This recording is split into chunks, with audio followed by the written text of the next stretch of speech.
Student आप सभी का बहुत बहुत स्वागत है हमारे इस YouTube चैनल में। तो कल के वीडियो हमने बल के बारे में पढ़ा था कि बल क्या होता है, बल का मात्रा क्या होता है, बल से रिलेटेड जो भी इंपोर्टेंट क्वेश्चन थे और जो टॉपिक थे उसको हमने कल करा दिया था। बल से मतलब आपका कल बल खत्म हो गया था, ठीक है। तो यदि आपने बल के बारे में अभी तक नहीं जाना है तो आप बल को जान लीजिएगा, क्योंकि जो हम इस वीडियो में हम लोग दाब के बारे में पढ़ेंगे, जो आपका लेक्चर नंबर 2 है, वीडियो नंबर 2 है आपका, ठीक है। तो इस वीडियो हम लोग दाब के बारे में पढ़ेंगे। तो दाब को पढ़ने से पहले हमको सीखना होगा बल के बारे में, जो हमने पिछले वीडियो बता दिया है, ठीक है। जब तक देखिए आप कोई भी काम करिए तो एक बेसिक से तैयारी कीजिए, ठीक है। तो जो पहला बेसिक था वीडियो उसको देखिए, फिर बल के बारे में जानिए, फिर बल के बाद इस वीडियो में आइएगा, तभी आपको समझ में आएगा। हम ये नहीं चाहते हैं कि आप हमारे वीडियो को देखकर बस टाइम पास कीजिए, कहीं से पढ़िए लेकिन अच्छे से पढ़िए जो आपको समझ में आए, ठीक है। तो हम आपको यही सलाह देंगे बाबू कि यदि आप चाहते हैं कि हमारा साइंस में अच्छा पकड़ हो सके, हम साइंस में अच्छे से अच्छे नंबर ला सकें, तो आप क्या करना है, हमारे वीडियो को लाइक देखना होगा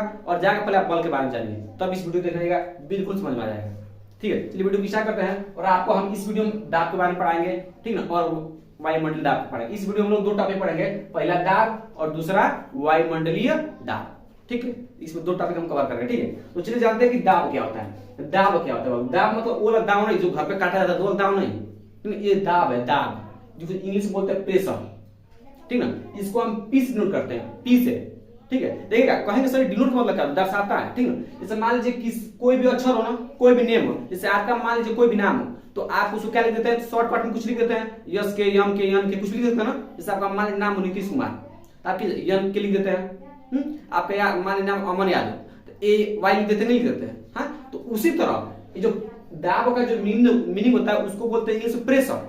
तो प्रेशर मतलब पी से स्टार्ट होगा, तो इसे किसे दर्शा देंगे, पी से। किसी को दिक्कत है, मान लीजिए तुम्हारा क्या नाम है, सुधांशु, तो तुम सुधांशु राव, ठीक ना। यस तुमने नहीं लिखा तो कभी यस भी लिख देता होगा, तो उसी तरह बाबू जो दाब होता है इसको इंग्लिश बोलते हैं प्रेशर। तो प्रेशर को लिखेगा मान लीजिए प्रेशर, इसको पी से दर्शा सकते हैं, ठीक है। अब चलिए दाब कोई पूछ लेगा आपसे कि दाब किसे कहते हैं, दाब की बात करते हैं ना, तो क्या होता है, एकदम आसान परिभाषा है। आसान परिभाषा क्या मतलब एक लाइन में है कि किसी सतह के, सतह मतलब क्या होता है, मान लीजिए कि इतना कोई मान लीजिए इतना हम बालू ले रहे हैं, ध्यान से एग्जांपल समझाते चल रहे हैं। मान लीजिए बालू है, ठीक ना, ये बालू है, रेत है, ठीक ना। करे किसी सतह, ये जो सतह है बालू का, जो इतना मोटापा आपने बालू बोलते सतह, उसके ऊपर आपने क्या रख दिया, देखिएगा किसी सतह के इकाई क्षेत्रफल मतलब होता है 1, इकाई मतलब क्या होता है, आपने मैथ पढ़ा होगा, इकाई दहाई सैकड़ा हजार पढ़ा होगा नहीं होगा। तो इकाई का मतलब क्या होता है 1, इकाई यदि एकांक दे देगा उसका मतलब 1 होता है। इकाई मतलब क्या होता है 1, पढ़े हो ना मैथ में, इकाई दहाई सैकड़ा, इकाई मतलब क्या होता है 1 जो पहले स्थान को, और इकाई के दूसरे नाम है एकांक। एकांक उसका होता है एक अंक मतलब 1, ठीक है ना। एकांक इसका होता है 1, इकाई मतलब क्या होता है 1। इकाई क्षेत्रफल मतलब क्या होता है, क्षेत्रफल का मतलब होता है कि तुम जहां बैठे हो और जितना स्थान घिरे हो उसको क्या बोलते हैं, क्षेत्रफल। जैसे मान लीजिए हमने बोर्ड लगाया ना, हाँ, तो बोर्ड जितना क्या किया है, कवर किया, जितना स्थान कवर किया है, ढका हुआ है, उसको क्या बोलेंगे, क्षेत्रफल। तुम एक चौकी बैठे हो तो तुम जितने भी बैठे हो, जितना भी स्थान वहां पर घेरे हो उसको क्या बोलेंगे, समझ लेना। मार्कर लिया, आपके बता रहा है, ठीक ना। क्षेत्रफल क्या होता है, क्षेत्रफल किसे का होता है, मार्कर हमने हाथ में लिया है, अब ये मार्कर जितना भी स्थान कवर किया है ना उसे क्या बोलेंगे, क्षेत्रफल, ठीक ना। तो इकाई क्षेत्रफल मतलब एक क्षेत्रफल, इकाई क्षेत्रफल मतलब एक इकाई क्षेत्रफल पर लगने वाला अभिलंबवत बल, अभिलंबवत का मतलब है 90, मतलब सीधी लगेगा, एकदम सीधी लगेगा, ठीक ना। मान लीजिए हमने इस पे इस बालू पर, ये मान लीजिए आपको क्या है, बालू, ध्यान से एग्जांपल समझा है, ये मान लीजिए है बालू, ये क्या है बाबू, बालू। आपने बालू देखा होगा जिससे घर बनता है, ठीक ना।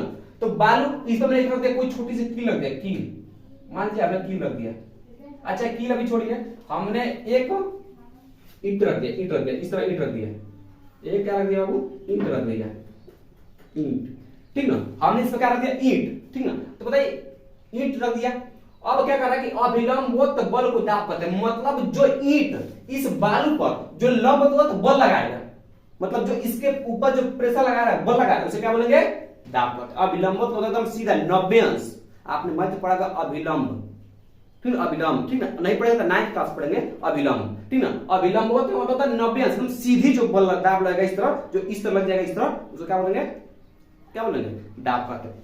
किसी सतह के इकाई क्षेत्रफल लगने वाला अभिलंबवत बल को क्या कहते हैं, दाब कहते हैं, ठीक है। अब सबसे मोस्ट इम्पोर्टेंट बात यहाँ पर कि इसका मात्रक पास्कल होता है, मतलब दाब का मात्रक क्या होता है, पास्कल होता है। हमने बताया मात्रक क्या होता है। मात्रक आप पहली बार सुन रहे हैं, इसके पीछे तो आप साथ में मात्रक सुने होंगे, लेकिन यदि नहीं सुने हैं तो मात्रक का मतलब होता है, यदि जब तक आपको मात्रक नहीं पता रहेगा तब तक आपको ये नहीं पता चलेगा कि वो किस जाति से। हमने कल बताया था दाब के बारे में, बल के जब बता रहे थे तो हमने बताया था आपको कि मात्रक क्या होता है। मात्रक ये बताता है कि वो जो है वो किस जाति से, मतलब किस ओर से। जैसे मान लीजिए इसका मात्रक क्या होता है, पास्कल, बस याद रखना है। कोई पूछ देगा कि बाबू दाब का मात्रक क्या होता है, क्या कहना है, पास्कल, पास्कल होता है। और इसका अन्य मात्रक, इसका एक और मात्रक है। दाब का बल का भी दो मात्रक था, लेकिन हमने लिखवाया था एक ही, ठीक ना। लेकिन दाब का दो मात्रक है, दोनों लिखवा दिए। एग्जाम में कोई भी आ सकता है। जैसे कोई देगा कि पास्कल किसका मात्रक है, तो क्या कहोगे, क्या कहोगे, दाब का मात्रक है। पास्कल किसका मात्रक है, दाब का मात्रक है। और एक और मात्रक है इसका अन्य मात्रक, मतलब एक और मात्रक क्या है, न्यूटन। इसको क्या पढ़ते हैं, क्या पढ़ते हैं बाबू, प्रति, पता नहीं है, इसको पढ़ते हैं प्रति। बटा देखा, बटा इस तरह वाला है ना, हाँ, जैसे हमारे 2/5 लिखा था ना इसको, हाँ, इसको हम क्या करते हैं, इस तरह कर दिए, तो क्या पढ़ते, प्रति। प्रति में होता है 2, इसको आप 2/5 पढ़ते हो, इसको 2/5 पढ़ सकते हो, ठीक ना। तो प्रति होता है, ठीक ना, न्यूटन प्रति। अब इसको क्या पढ़ते हैं बताइए,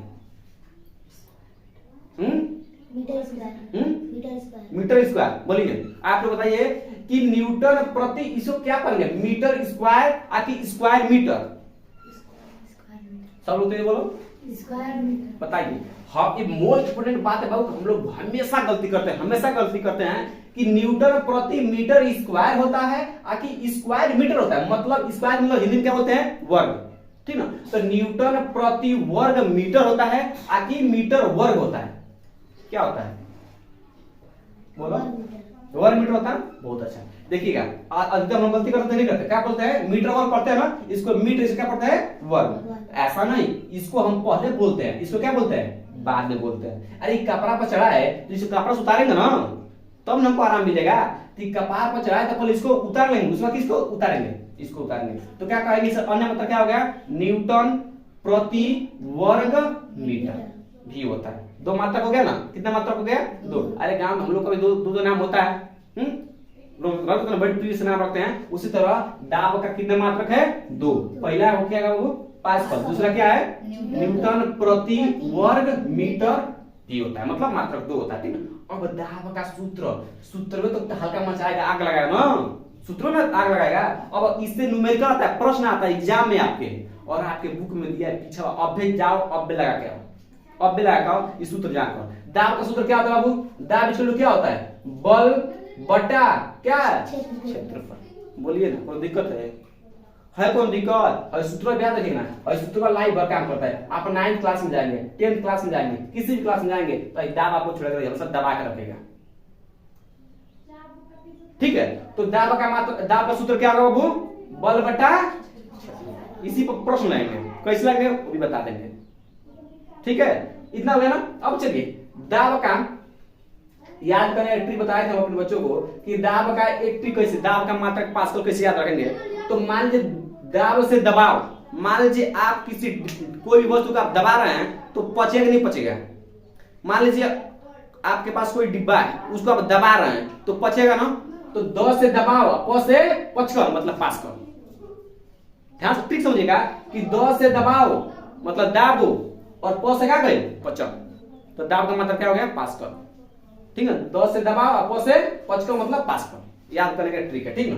तो हमने बता दिया कि दाब का परिभाषा बता दिया, दाब का दो मात्रक बता दिया, ठीक ना। पहला पास्कल, दूसरा न्यूटन प्रति वर्ग मीटर होता है, और इसका सूत्र बता दिया, दाब इक्वल क्या होता है, बल बटा क्षेत्रफल, ठीक ना। अब दाब के बारे में इससे रिलेटेड और भी कुछ बताते हैं हम। एक बात और याद रखिएगा, मोस्ट इंपोर्टेंट बात, एक और दो बात बताते रहे, देखिएगा एग्जांपल समझिएगा। यहाँ एग्जांपल, अब एग्जांपल सुनाते हैं। जैसे मान लीजिए हम दो एग्जांपल लेते हैं। एक मान लीजिए यहाँ पर बालू है, ये भी बालू है, समझिए बालू है, ठीक ना। हमने क्या किया, इस पर एक ईंट सीधी रख दिया, एक इस तरह दिया ईंट, और एक इस तरह, मतलब एक पहला केस है और एक दूसरा केस है। ध्यान समझिएगा, यहाँ समझना रहेगा, ठीक ना। इससे आपको कुछ दो बात निकलेगी जो बता रहा है, ठीक ना। एक ईंट को हमने सीधे रख दिया, सीधे रख दिया, एक ईंट को किस तरह दिया हम लोग, इस तरह, मतलब बढ़िया रख दिया, इस तरह, ठीक है। अब बताइए ध्यान से लो बाबू, ध्यान लिखो, तभी लिखो, सब लिखने टाइम मिलेगा, ठीक ना। मान लो हमने दो बाल ले लिया, एक यहाँ बाल ले लिया, एक यहाँ बाल ले लिया, एक नंबर दोनों, ठीक ना। एक बार हमने ईंट को किस तरह दिया, इस तरह दिया, किस तरह, इस तरह। एक ईंट को हमने इस तरह रखा है और एक ईंट को हमने इस तरह रखा है। तो बता बालू पर कौन, ये वाला पहला ईंट ज्यादा दाब लगाएगा, मतलब पहले केस में बालू नीचे ज्यादा धंसेगा, आकि दूसरे केस में बालू नीचे ज्यादा धंसेगा? पहले में। क्यों? क्योंकि ये ज्यादा ये सीधी और ये दाब होगा तो ये ज्यादा। हाँ बहुत बढ़िया। देखिए कोई भी गलत से बताओ तभी सुनो। देखो बहुत बढ़िया बात है बाबू कि देखो जो सीधी वाला ईंट है, आपने क्या बताया, हमने पूछा कि पहले वाला ईंट बालू पर ज्यादा मतलब बालू पहले नंबर पर ज्यादा धंसेगा या कि दूसरे में धंसेगा। तो हमारे कोचिंग में बताया कि पहले नंबर पर धंसेगा। अब क्यों वो बता रहे हैं, क्यों बता रहे हैं, क्यों देखिएगा, दोनों को देखिए। इसका जो बालू पर पहले द्वारा ईंट द्वारा लगाया गया जो बल है, देखिएगा दाब है, देखिएगा ये क्या, इसका क्षेत्रफल इतना ही, बस इतना ही क्षेत्रफल गिर रहा है, बस देखिए इसका क्षेत्रफल इतना ही है और इसका इतना है, हाँ इतना है। तो देखिएगा यदि क्षेत्रफल कम होगा, यदि जिस भी वस्तु का क्षेत्रफल क्या होगा, कम होगा, तो दाब क्या लगाएगा, अधिक लगाएगा। इसका क्षेत्रफल कम है, देखिए इसका क्षेत्रफल इतना ही है, मतलब ये होता है कि हथने में संतुष्ट है, हथने में अब मोड़ करके हथना संतुष्ट हो गया।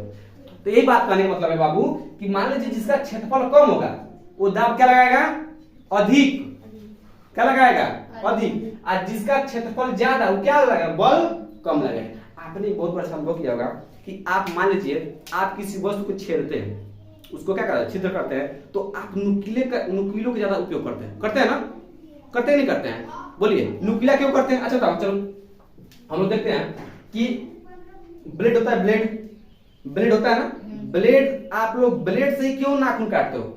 हाँ आप लोग तो थोड़ा उससे मोटा कोई वस्तु तो उससे काट सकते हो, लेकिन जब ब्लेड जब आता है न्यू में तो उसका धार क्या होता है, तेज होता है, तो उससे हमारा नाखून क्या होता है, आसानी से कट जाता है। क्यों? क्योंकि जब उस समय आता है ब्लेड तो उसका क्षेत्रफल क्या होता है, कम होता है, हाँ एकदम धारदार होता है, क्षेत्रफल कम होगा, हाँ तो क्षेत्रफल कम होगा तो कम से बल आएगा तो कट जाएगा ठक से। लेकिन वही जब कटते करते तो उसका नुकीला क्या होता है, खत्म हो जाता है, तो थोड़ा उच्च चौड़ा होता है, मतलब क्षेत्रफल से थोड़ा बढ़ जाता है, हाँ बढ़ जाता है ना, तो बल क्या लाएगा, अधिक लाएगा।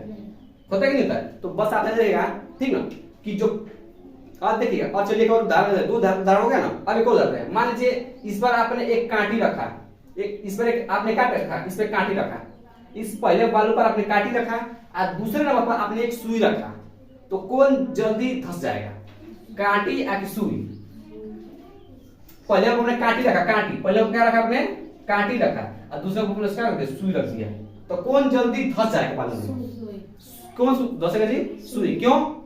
बहुत बढ़िया। क्योंकि देखिए सुई जो होता है, जो आपका कपड़ा वाला सिल देगा उसका क्षेत्रफल बहुत कम होता है, और जो कांटी तो सिल देता होता है ना, तो इस पर दाब क्या लगेगा, कम लगेगा, क्योंकि इसका क्षेत्रफल क्या है, ज्यादा। इस कांटी की बात कर रहे हैं, इसका क्षेत्रफल क्या लगेगा, कम, इसका क्या लगेगा, दाब ज्यादा लगेगा।